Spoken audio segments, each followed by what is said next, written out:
Good evening to all my believers in Jesus Christ. Happy Wednesday to you all. And we are thankful that God has given us another privilege to come before His throne of mercy and to give His message.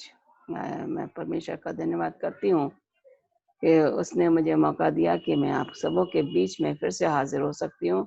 आप सबों का मेरा जय मसीह का। आज का दिन बहुत अच्छा है, हमारा मौसम बदल रहा है, गर्मी से हमें राहत मिल रही है। परमेश्वर हमारे साथ है, हम उसका धन्यवाद दे सकते हैं। आज फिर मैं एक और चैप्टर लेकर आई हूँ आपके लिए एडवेंटिस्ट बिलीव से, और वो है गिफ्ट ऑफ प्रोफेसी, भविष्यवाणी का दान। और इसके बारे में आज हम सीखेंगे। आइए छोटी सी प्रार्थना करें। प्यारे खुदा, हम शुक्रगुजार करते एक बार फिर से तेरे पास आते हैं इस मैसेज को लेके। मैं जानती हूँ कि जब मैं बोलती हूँ तो अपने पवित्र आत्मा से मुझे भर देता, और मैं चाहती हूँ कि पवित्र आत्मा से मुझे भर दे इस समय, और जो भी मैं बोलूँ तेरे वचन के मुताबिक बोलने वाली बनूं। लोग इसको समझें और जाने और पहचाने कि तू ही महान परमेश्वर है। तू चाहता है कि हम तेरा काम करें, तेरी सेविकाई में लगे रहें।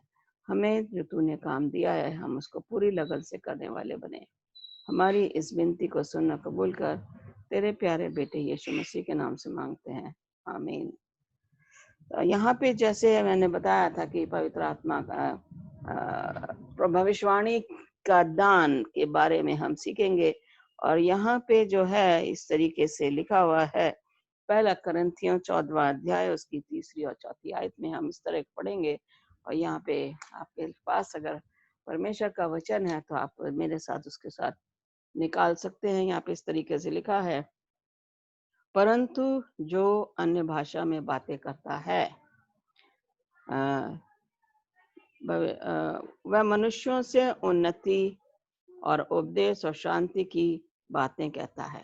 ओके, हम जो है किसके भविष्यवाणी कर रहे हैं? परमेश्वर के वचन की भविष्यवाणी कर रहे हैं।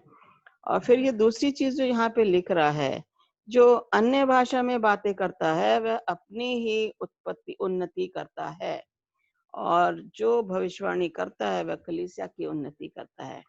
ये दो चीजें, एक हम अगर अपनी उन्नति के बारे में लिखें तो हमारी उन्नति होगी, लेकिन परमेश्वर के वचन की भविष्यवाणी जब करेंगे तो परमेश्वर के वचन की उन्नति होगी। परमेश्वर हमसे यही चाहता है कि उसके वचन की उन्नति हो। और हम ये देखते हैं कि आज के जो हमारा सबक है, the lesson that we have today is the gift of prophecy, and we have a very reputed and honored, we can call her a prophetess of modern time, a modern Adventist, and Mrs. Ellen G. White। और Mrs. Ellen G. White की जो writings हैं वो हमें lead करती हैं greater light, जो कि बाइबल की रोशनी है। और हमने जो है, इन्होंने जो है बहुत अहम रोल पैदा और उत्पन्न किया है।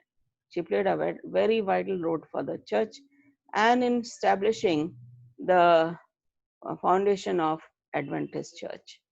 तो हमारे एडवेंटिस्ट चर्च की स्थापना जो है मिसेस एलन जी वाइट के द्वारा ही हुई, क्योंकि ये मेथोडिस्ट की चर्च मेंबर थी। और इन्होंने जब विलियम मिलर्स के थ्रू सबत के बारे में सीखा तो इन्होंने जो है अपने आप को, इनको उस चर्च से निष्कासित किया गया। और फिर इन्होंने जो है सबत के बारे में और अच्छी तरह से उसकी स्टडी की और सबत को मानना शुरू किया। इनके द्वारा ही हमारा सेवेंथ डे एडवेंटिस्ट चर्च जो है, जिस नाम से हमने डाला है seventh day Adventist church, and the name that we have been given, Seventh Day Adventist Church, has plays a very vital role in the life of we Christians, especially the believers of Adventist Church. Seventh day means we believe on seventh day, and Adventist we are waiting for the second coming of Christ. अगर हम इस नाम को देखें, सातवें दिन को मानने वाले विश्वासी लोग, इसका सातवें दिन सेवेंथ डे एडवेंटिस्ट। विश्वासी एडवेंटिस्ट का मतलब है वो लोग जो मसीह के दूसरी आमद के बारे में प्रतीक्षा कर रहे हैं। और हम वो लोग हैं जो मसीह के आने की प्रतीक्षा में लगे हुए हैं, और इसलिए हम उसका प्रचार को हर एक जगह भेजने की, डालने की, शेयर करने की जो रोशनी हमारे पास है, हम दूसरे लोगों में डालने की कोशिश कर रहे हैं पूरी तरीके से। और हम देखते हैं कि ये जो है चर्च की नबिया, लोगों ने इन्हें नबिया बोला।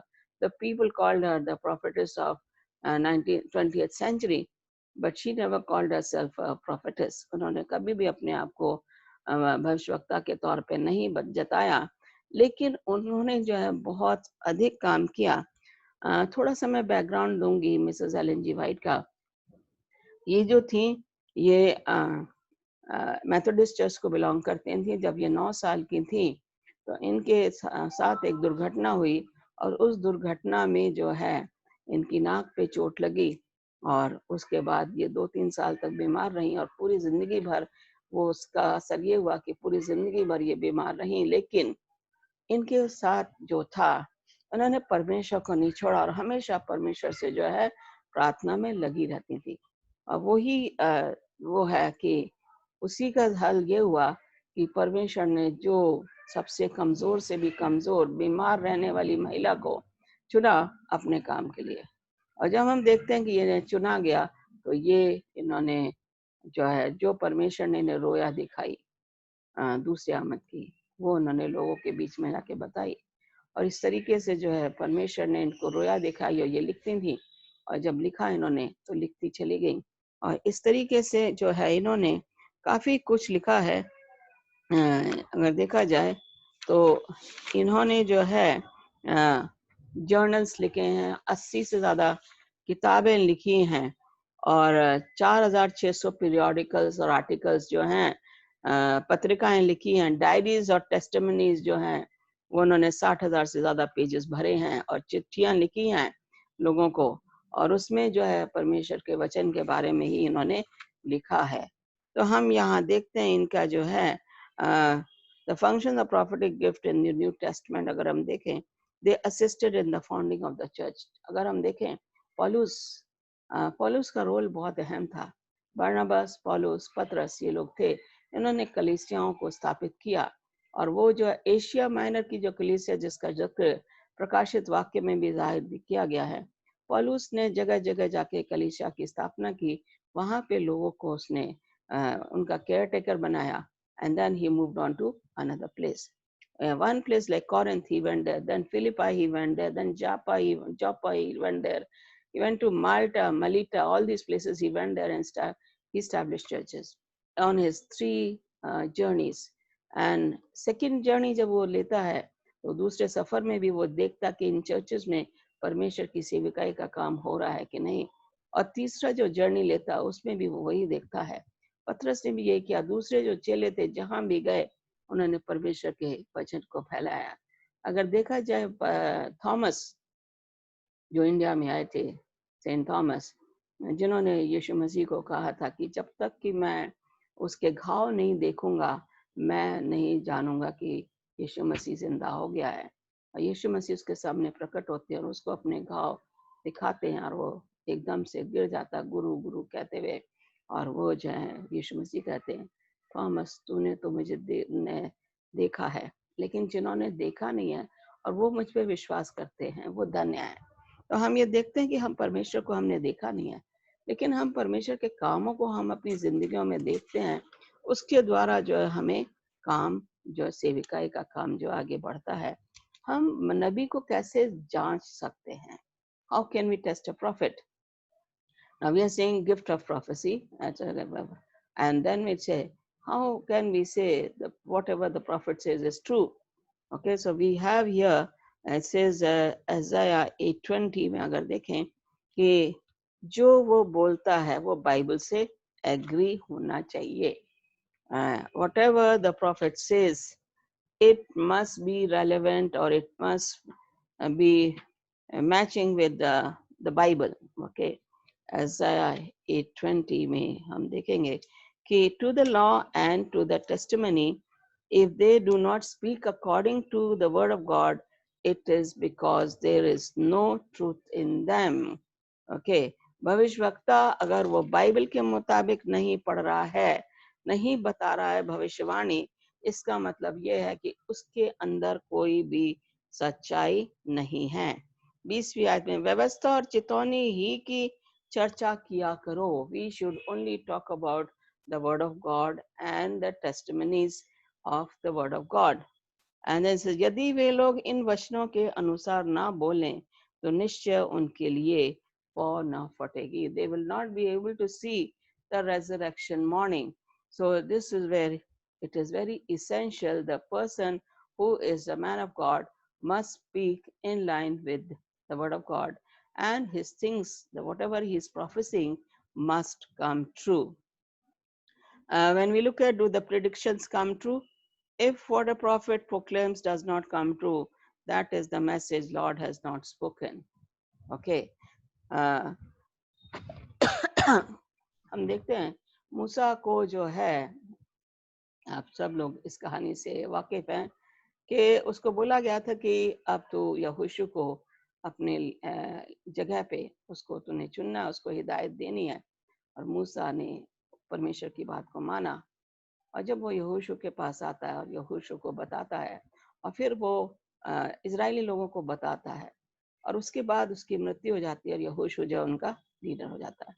तो जो मूसा ने भविष्यवाणी की थी यहोशू के लिए वो सच हो जाती है.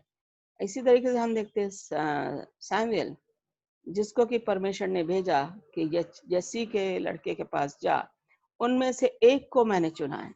और जब उसके बेटे आने शुरू होते हैं, पहला आता है परमेश्वर कहता नहीं, दूसरा आता परमेश्वर कहता नहीं, और तीसरा चौथा ऐसे करके सारे आते हैं. और एक जो है उसने कहा और कोई बेटा है. सैमुएल थोड़ा सा उदास हो जाता है, सोचता कि सारे बेटे तो मैंने देख लिए, परमेश्वर ने कौन सा बेटा कहा है. उसने कहा एक कोई और बेटा है तुम्हारा. उसने कहा वो भेड़ बकरियों का चरवाहा है. और वो कहता उसको बुला के लाओ. और परमेश्वर ने कहा यही है जिसको मैंने चुना है. तो ये चीजें जो है हम देखते हैं कि बाइबल की प्रेडिक्शंस. ओके. सॉल को पता चल गया था कि दाऊद जो है उसके बाद वो राजा बनेगा. शाऊल को जब ये पता लगा कि परमेश्वर ने उसको बिल्कुल नकार दिया है, और वो दाऊद की ताक में रहता था, वो चाहता था कि मेरा बेटा मेरे बाद राजा बने, लेकिन परमेश्वर ने दाऊद को चुना था. और इसलिए हम देखते हैं कि सैमुएल ने जो बताया उसके मुताबिक दाऊद जो है राजा बना.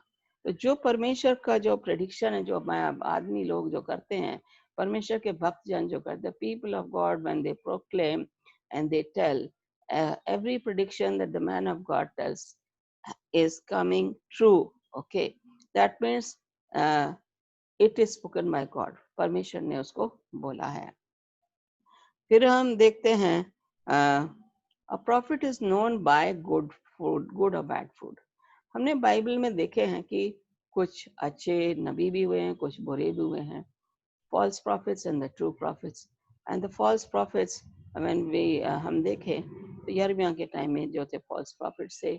जब यर्मिया जो है राजा के पास जाता था, और जब वो परमेश्वर के वचन को लेके जाता था, राजा जो है उसके वचन को नकार के और वो दूसरे जो झूठे भविष्यवक्ता थे उनसे वो सुनता था, और उनकी जो है जो वो बोलते थे वो, और वो बाद में जो वो गलत हो जाती थी.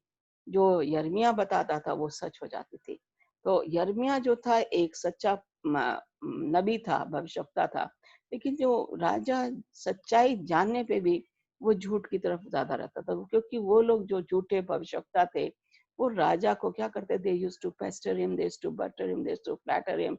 And so Jeremiah did not do all that. He did not flatter king and tell what God had told him to say. And the false prophets, they would pester and they would flatter the king, and then they will give their predictions, and which were not true. Only the predictions told by Jeremiah came true. So हम ये देखते हैं कि prediction जो है, जो भविष्यवाणी है, वो परमेश्वर के भक्त बोलता है, वो हमेशा सही आ जाती हैं. हम देखते हैं एलन जी वाइट के पास जो गिफ्ट क्या थी, ऑर्डिनरी सी महिला थी. She was a very ordinary woman chosen by God. Before God could choose Ellen G. White, he had given the same message to the two other men, and the God had told them to go and deliver this message. But these two men, they were scared. They did not have confidence. They were scared that people might make fun of them, so they did not go and tell the message to the people. The same message was given to Ellen G. White, and she was told to go and tell it in the meeting. She went ahead, and as she was narrating this incident, the vision that she had seen, one of them gets up and says, "What she is saying is right. I was given this light, but light has been taken from me. Now this is no more with me. Listen to this lady, what she says is right." जब Elon Harman जो थी 17 साल की थी, meeting में जब उसने गवाही दी परमेश्वर के नाम से, तो वो शख्स उठा और उसने बताया, हाँ ये जो बोल रही है सही बोल रही है, रोशनी मेरे पास आई थी, परमेश्वर ने मेरे से ले ली है, और इसलिए जो है आप इसकी बात को सुनो, हर एक बात जो ये बोलेगी वो परमेश्वर की ओर से है. So our own people, they predict for God. So when our own people predict for God, so then what happens? Everything has to come in line. Okay. फिर हम देखते हैं agreement with the Bible. How her writings are considered accurate. Okay. And they are in full agreement with the Bible. She has written on every topic under the sun. आप history ले लो, geography ले लो, astronomy ले लो, science ले लो, any topic that you study is given in her writing. And she studied only 4th or 5th class. She was not well educated. So you can imagine a person who's studying in 4th or 5th class, how much education, how much knowledge that person is going to have. But she was a child of God, and therefore, as a child of God, she was given light from God, and that light she was writing down when she was given the right. And then as she continued writing, when you look at her language, a very flowery language that she has used in her writings, बड़ी सुंदरता से उन्होंने उनकी जो लिखाई है, जो किताबों में लिखा है, जो गवाही दी हैं, जो चिट्ठियां लिखी, जो पत्रिकाएं लिखी हैं, बहुत ही अच्छी उनकी भाषा है. कोई नहीं कह सकता कि she was third standard or fourth standard graduate. When you read the writings of Ellen G. White, and beautiful language, beautiful description of the Bible verses she has given in her writings, and we call her writings lesser light leading to the greater light.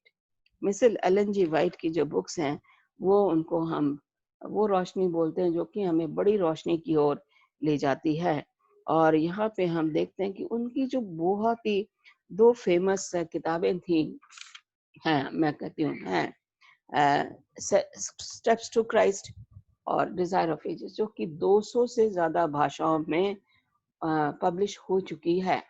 और भी जितनी नई नई भाषाएं हमारे पास आ रही है, हम उसमें इनको प्रिंट कर रहे हैं. और सबसे ज्यादा जो है, ये बुक्स जो है हम फ्री में बांट रहे हैं, और ये लोगों के बीच में बांटी जा रही हैं.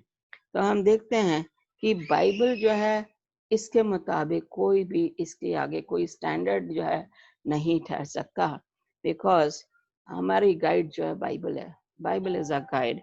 सो we should read Bible, understand Bible, and then pray to God to give us the understanding and wisdom from the throne of mercy, so that we understand each and every verse that is given in the Bible. It says 2 Chronicles 20:20 में बोला गया है, दूसरा अध्याय 20:20 में, Believe with the Lord Jesus your God. उस परमेश्वर यीशु मसीह पर विश्वास करो, and you shall establish, और आपको जो है वो संभाल के रखेगा. Believe the prophets and you shall prosper. उसके भविष्यवक्ताओं पे भरोसा करो, जो वचन या वाणी वो सुनाते हैं उनको सुनो, और आपका परिवार जो है वो बना रहेगा मसीह में. And let's pray. Father, we thank you for the wonderful message that I have given out this evening to my people, my believers in Jesus Christ. May this message go into every nook and corner of the world. I want to commit this into your hand. Bless us for the rest of the evening, for we ask these few blessings in Jesus' name.